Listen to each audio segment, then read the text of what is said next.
Hello, आज हम लोग का टॉपिक है इंडियाज़ इन्वेस्टमेंट इन अफगानिस्तान। ये बहुत ही इंपॉर्टेंट टॉपिक है और करंट सिनेरियो की अगर बात की जाए, जो कि अफगानिस्तान की स्थिति इस समय डामाडोल है तालिबानियों की वजह से, और ये जो है वो इंडिया के लिए भी काफ़ी चिंता का विषय है। तो इंडिया का जो इन्वेस्टमेंट है अफगानिस्तान में वो काफ़ी ज़्यादा है, लगभग $3 बिलियन का है। उसके बारे में कहानी स्टार्ट करने से पहले थोड़ा सा हम लोग अफगानिस्तान के इतिहास के बारे में जानेंगे, और अफगानिस्तान का इतिहास स्पेशली हम लोग स्टार्ट करेंगे 19th सेंचुरी से।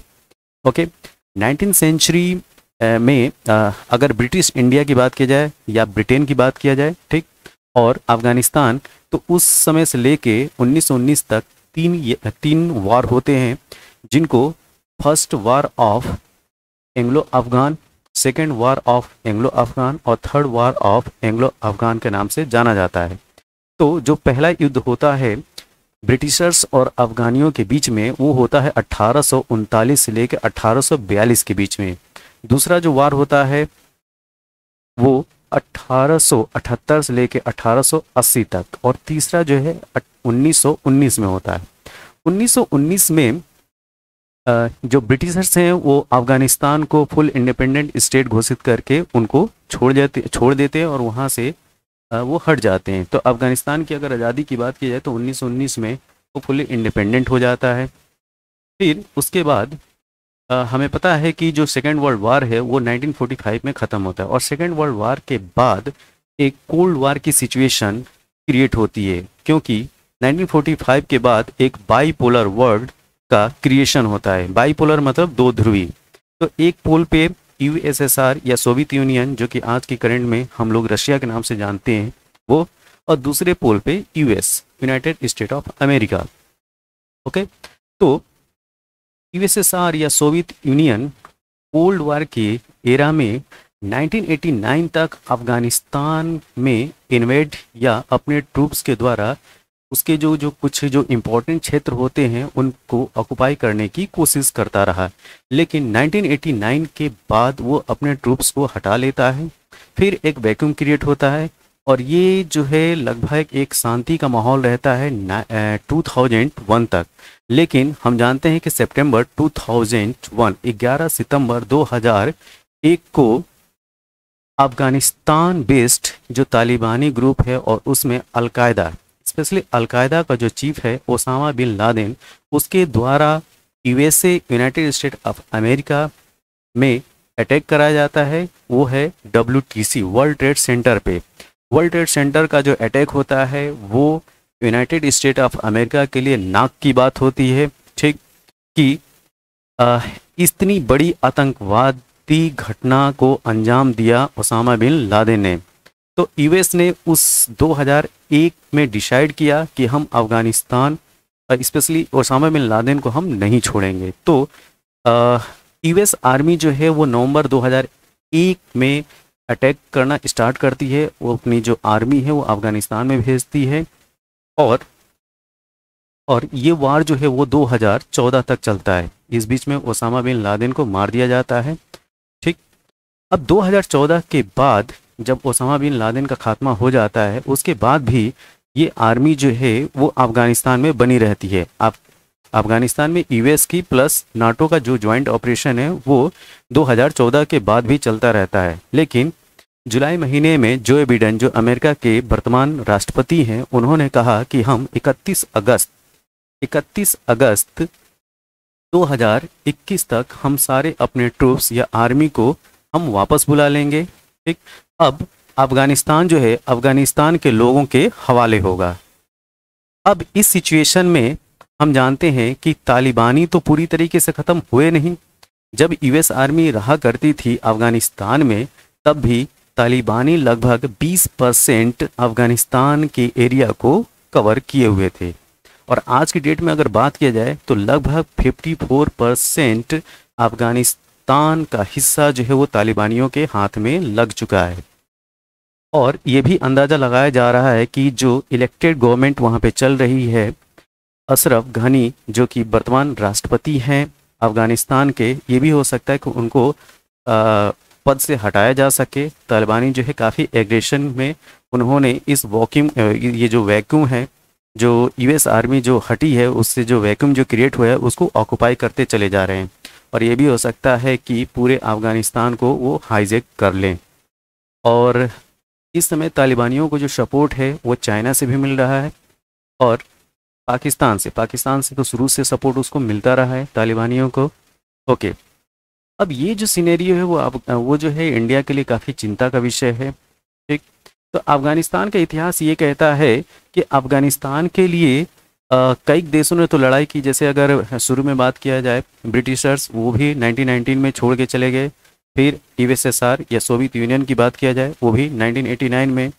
और 20 साल तक के ये जो लंबा वार था 2001 से लेकर 2021 तक, यूएस भी अफ़गानिस्तान को छोड़ के चला गया। ठीक, अब बात किया जाए भारत के रेफरेंस से कि अब भारत के लिए क्या होगी जियोपॉलिटिक्स, और ख़ास तौर से हमारा जो ये 2001 से लेके 2021 ये जो 20 साल का जो रिलेशनशिप था अफ़गानिस्तान के साथ, वो काफ़ी अच्छा था। और इस रिलेशनशिप के बेस पे हमारी तरफ से लगभग $3 बिलियन का इन्वेस्टमेंट किया जा चुका है। तो ये जो इन्वेस्टमेंट हैं वो डिफरेंट डिफरेंट जो प्रोजेक्ट हैं उनमें लगाया जा चुका है ये पैसा, जैसे कि road, dams, electricity transmission line, schools, hospital इत्यादि में। तो इसमें से जो बहुत ही इम्पोर्टेंट और चर्चा में रहा वो था सलमा डैम में भारत के द्वारा इन्वेस्टमेंट। सलमा डैम जो है वो अफ़गानिस्तान के हेरात प्रोविंस में है, हेरात प्रांत में, जो कि ईरान से सटा हुआ है। इधर की जो एरिया है ये जो है ये ईरान है। ठीक है, ये ईरान है। तो सलमा डैम की पोजीशन ये है जो कि हेरात प्रोविंस में, ये एक हाइड्रो इलेक्ट्रिक पावर प्रोजेक्ट है जो कि 42 मेगावाट का है। कितना? 42 मेगावाट का है।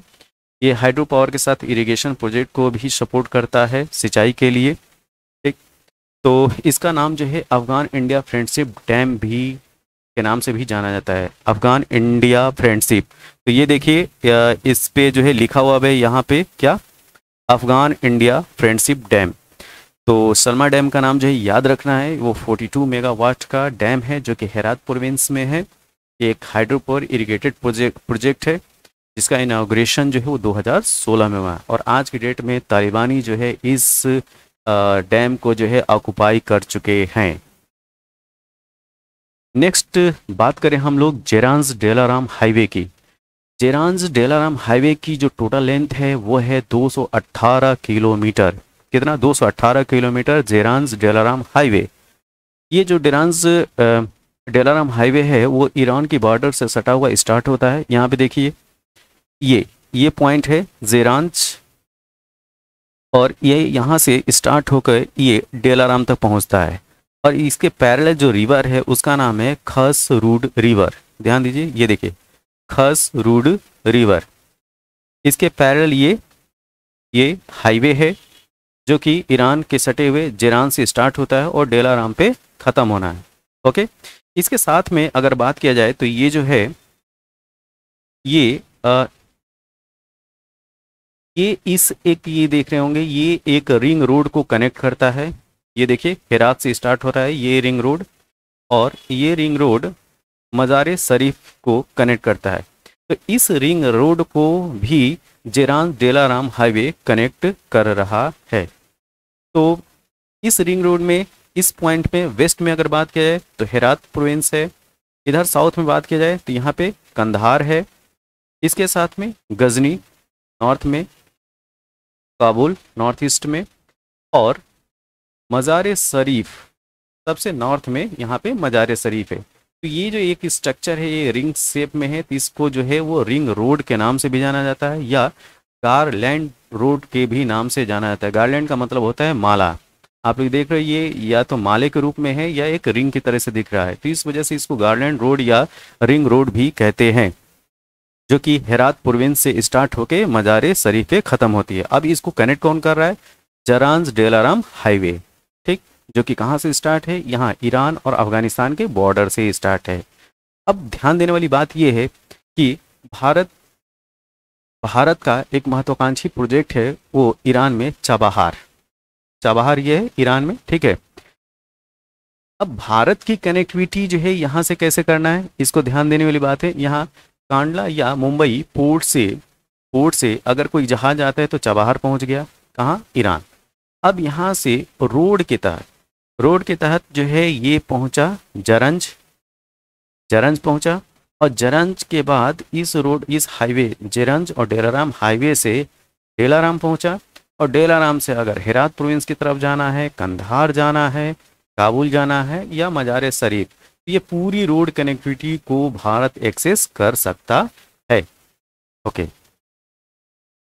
दूसरा जो इन्वेस्टमेंट है वो है पार्लियामेंट में अफगानिस्तान के पार्लियामेंट जो कि काबुल में है, जो कि अफगानिस्तान की राजधानी भी है, उसमें $90 मिलियन का इन्वेस्टमेंट किया है भारत ने। ओके।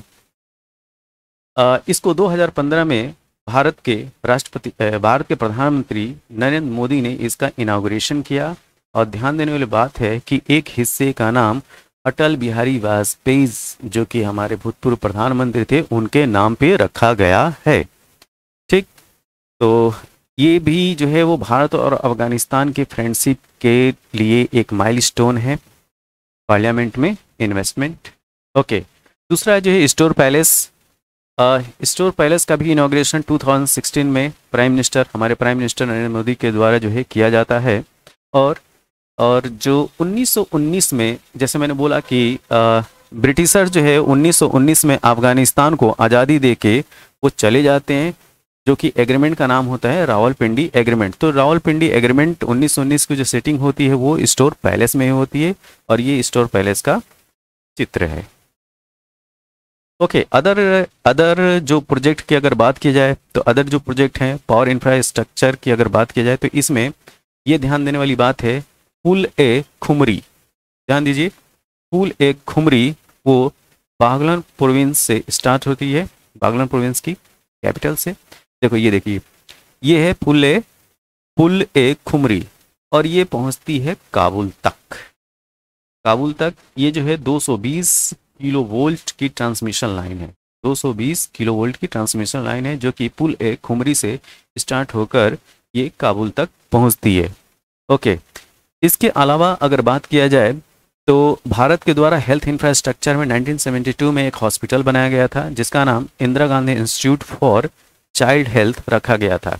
और अभी फ़िलहाल में एक माइनिंग की वजह से बहुत सारे लोगों ने जो अपने पैर और हाथ खो दिए थे, स्पेशली पैर, उसके लिए जयपुर फुट लिम्ब, जो कि आर्टिफिशियल लिम्ब बनाती है, उन्होंने यहाँ के लोगों के लिए आर्टिफिशियल लिम्ब्स को प्रोवाइड कराया था। अगर ट्रांसपोर्टेशन की बात किया जाए तो अभी हमारे जो ministry of external affair minister हैं एस जयशंकर, उन्होंने कहा कि 400 बसेस, 200 मिनी बसें अर्बन ट्रांसपोर्ट के लिए दिए गए हैं। साथ में 285 मिलिट्री व्हीकल भी जो है अफगान नेशनल आर्मी को प्रोवाइड कराया गया है। इसके साथ में 10 एम्बुलेंसेस भी दी गई हैं। एस जयशंकर ने जिनेवा कॉन्फ्रेंस में ये बात बताई है। लास्ट में अगर हम लोग बात करें बायलैटरल ट्रेड रिलेशन की अफगानिस्तान के साथ, तो अफगानिस्तान के साथ बायलैटरल ट्रेड रिलेशन जो है वो एक फ्री एग्रीमेंट है, फ्री ट्रेड रिलेशन है। लेकिन इसमें जो सबसे जो बड़ी बाधा है वो है पाकिस्तान। अगर इस मैप में देखा जाए तो पाकिस्तान जो है वो अफगानिस्तान और इंडिया के बीच में, एकदम बीच में आता है। ठीक। इसी वजह से भारत को एक अल्टरनेटिव पाथ जो है वो ढूंढने की ज़रूरत पड़ी। अल्टरनेटिव पाथ क्या? ये समुद्र के रास्ते से चाबहार पहुंचना, कांदला से या मुंबई पोर्ट से चाबहार पहुंचना, जो कि ईरान में है। फिर यहाँ से रोड के थ्रू यहाँ पे जंजराम और वहाँ से डेलाराम पहुँचना। ठीक। और फिर जो हम लोग जो ये प्रीवियस मैप में देखा था हम लोगों ने कि जरन से ये कंटिन्यूटी जो है वो डेलाराम तक, तो जेरन से यहाँ चाबहार से जो है जेरेंज पहुंचना और जेरम से डेलाराम, और डेलाराम से कनेक्टिविटी हो जाना है किससे? ये रिंग रोड या गार्लैंड रोड से। तो हेरात से लेके काबुल और कंधार, काबुल और मज़ार शरीफ, ये कनेक्टिविटी। तो पूरा जो है अफगानिस्तान जो है वो कनेक्ट हो जाना है। ठीक। तो हमने जो है अल्टरनेटिव पाथ खोजा चाबहार के थ्रू। अगर पाकिस्तान के साथ हमारे रिलेशन काफ़ी अच्छे होते तो ये जो है इतनी लंबी डिस्टेंस जो है हम लोग को कवर करने की ज़रूरत नहीं पड़ती। हम जो है डायरेक्ट इस पाकिस्तान को पार करके छोटे से डिस्टेंस से हम लोग अफगानिस्तान तक पहुंच सकते थे। लेकिन पाकिस्तान और भारत के रिलेशन जो है वो काफ़ी अच्छे ना होने की वजह से ये एसेसिबिलिटी अवेलेबल नहीं है। तो बायलैटरल ट्रेड रिलेशन की बात किया जाए तो 2017 में भारत ने एक एयर फ्रेट कॉरिडोर की भी चलाना स्टार्ट किया है, स्टेबलाइज किया है। तो इंडिया से अफगानिस्तान के लिए एयर फ्रेट कॉरिडोर भी है। और करंट में 2019 और 20 का डेटा ये कहता है कि अफगानिस्तान और भारत के बीच में टोटल जो ट्रेड वॉल्यूम था 1.3 बिलियन डॉलर का, 1.3 बिलियन डॉलर का जो है वो ट्रेड वॉल्यूम है। किसके बीच में? अफगानिस्तान और इंडिया के बीच में। इसमें इंडिया की तरफ से जो एक्सपोर्ट है वो 900 मिलियन डॉलर का है और अफगानिस्तान के साइड से जो एक्सपोर्ट है वो लगभग 500 मिलियन डॉलर का है। इस स्लाइड में हम लोग बात करेंगे कि अफगानिस्तान भारत को क्या एक्सपोर्ट करता है। तो अफगानिस्तान की तरफ से निर्यात की जाने वाली चीज़ें भारत को मेनली फ्रेश और ड्राई फ्रूट्स हैं, ठीक। और इसमें से कुछ जो है वो पाकिस्तान और इंडिया में बाघा बॉर्डर के थ्रू भी कुछ जो है वो ट्रांसपोर्ट होता है, ठीक, आता है। अगर इंडिया की बात की जाए तो इंडिया जो है वो अफगानिस्तान को क्या एक्सपोर्ट करता है, तो इसमें मेनली है pharmaceuticals products, medical equipment, computer या उससे रिलेटेड मटेरियल, सीमेंट, शुगर मतलब चीनी। अभी करंट में जो है 2017 में जो है वो फ्रेट कॉरिडोर भी बनाया गया है। 2 एयर कॉरिडोर्स हैं, एक है काबुल दिल्ली रूट और दूसरा है हेरात दिल्ली रूट, ठीक है, जो कि अभी भी ऑपरेशन में मतलब चालू है। इसके बाद अगर बात करें हम जो है कि चाबहार के थ्रू जो है ये जो चाबहार पोर्ट है उसके थ्रू क्या ट्रेड की कंडीशन है, ठीक है, इंपोर्ट एक्सपोर्ट की क्या कंडीशन है अफगानिस्तान में। तो ये जो मामला जो है वो बहुत ही इस समय जो है वो ठंडे बस्ते में है, ठीक। जो इसके थ्रू जो है ट्रेड होना है बहुत ही छोटा वॉल्यूम है, बहुत ही कम होता है, क्योंकि ईरान इंडिया के जो रिलेशन है या चाबहार से जो कनेक्टिविटी है वो उतनी नहीं है आज की डेट में, ठीक। तो अभी ये जो है वो इंसिपिएंट स्टेज में है, प्रारंभिक दौर में ही है ये, ठीक है। Okay, thank you.